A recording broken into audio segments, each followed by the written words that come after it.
Voyons ensemble ce qui fait la une de l'actualité ce matin, à commencer par Malijet, qui nous informe que le Mali tiendra son référendum le 9 juillet prochain. C'est l'information qui est ressortie d'une réunion tenue à Bamako entre le ministre de l'administration territoriale et les partis politiques du pays. Le ministre chargé de l'organisation des élections au Mali, Tieman Coulibaly, a indiqué que, je cite, les élections municipales partielles dans les 59 autres municipalités n'auront pas lieu à la fin du mois de mai et seront donc reportées au 29 octobre prochain. Malijet nous rapporte que des élections municipales ont eu lieu en novembre 2016, mais seulement dans 59 des 703 municipalités du Mali, principalement situées dans le nord et le centre du pays en raison de l'insécurité. La nouvelle date pour les élections dans ces municipalités où le scrutin n'a pas eu lieu a été repoussée au mois d'octobre, même si la sécurité demeure un défi qui doit être affronté dans ces municipalités.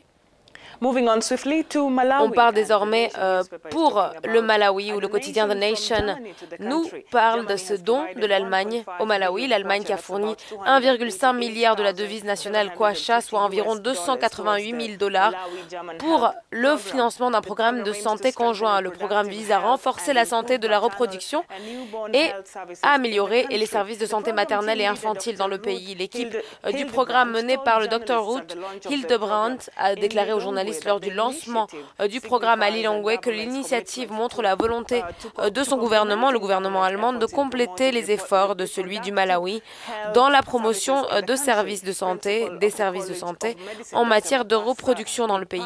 Le directeur du collège de médecine, Dr Mwapa Sami Pando, a déclaré que ce programme était arrivé au bon moment, c'est-à-dire alors que le Malawi est en train de consolider ses efforts pour relever les défis que connaît le secteur de la santé en matière de reproduction. Il a également ajouté que l'ordre a tout à gagner de l'acquisition de compétences techniques et universitaires de médecins spécialisés qui sont et seront déployés au Malawi. The Nation conclut en expliquant que le projet sera opérationnel durant les 2 prochaines années.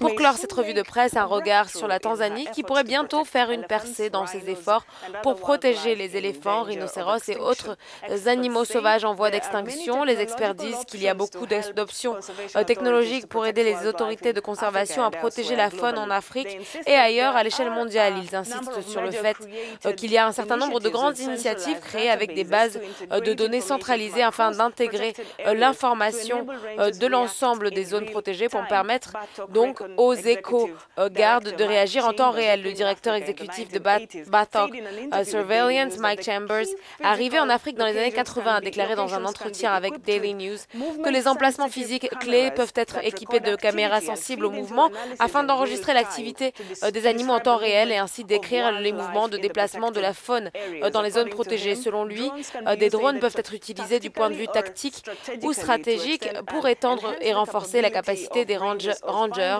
ou trouver une activité suspecte. Tout comme les autres pays du continent, la Tanzanie a été confrontée à un sérieux problème de braconnage, obligeant le gouvernement à transformer ses parcs nationaux en unités paramilitaires.